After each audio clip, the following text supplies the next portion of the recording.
देशात कोरोना रुग्णांची संख्या वाढत आहे। मृतांचा आकडाही भयावह आहे। सरकारकडून आवश्यक पावलं उचलली जात आहेत। लोकांना आवश्यक खबरदारी घेण्यास सांगितलं जात आहे।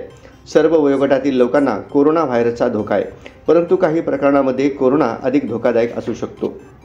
अशा लोकांनी विशेष खबरदारी घ्यावी। कोरोना संसर्ग टाळण्यासाठी कोणाला अधिक सावधगिरी बाळगण्याची आवश्यकता आहे ते जाणून घेऊया। खोकला, ताप आणि श्वास घेण्यास त्रास होणं ही कोरोनाची सामान्य लक्षणे आहेत। याचा फुफ्फुसांवर परिणाम होतो। छातीत जडपणा येऊ शकतो। कोरोनाच्या व्हेरिएंटनुसार त्याची लक्षणे देखील बदलू शकतात। बऱ्याच प्रकरणांमध्ये लोकांना कोणत्याही प्रकारची चव समजत नाही आणि त्याला कोणताही वास येत नाही। यातून बरे होण्यासाठी वेळ लागू शकतो।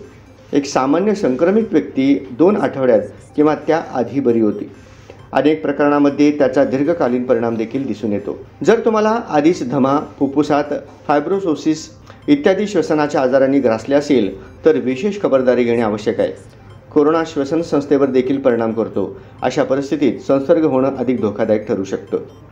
मधुमेह आणि उच्च रक्तदाब हे दोन्ही आजार सामान्य आहेत, परंतु या आजारांनी ग्रस्त असलेल्या रुग्णांसाठी कोरोनाचा संसर्ग धोकादायक ठरू शकतो। जेव्हा एखादी व्यक्ती एकाच वेळी एकापेक्षा जास्त आजारांनी ग्रस्त असते तेव्हा गंभीर परिस्थिती उद्भवते। अशा परिस्थितीत कोरोना संसर्ग प्राणघातक ठरू शकतो।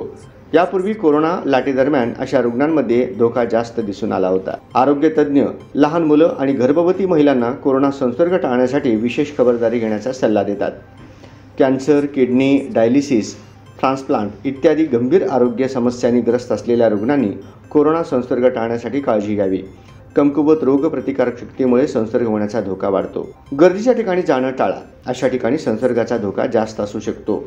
जर तुम्ही घराबाहेर पडत असाल तर मास्क नक्कीच लावा आणि नियमितपणे हात धुण्याची सवय लावा व स्वच्छता ठेवा।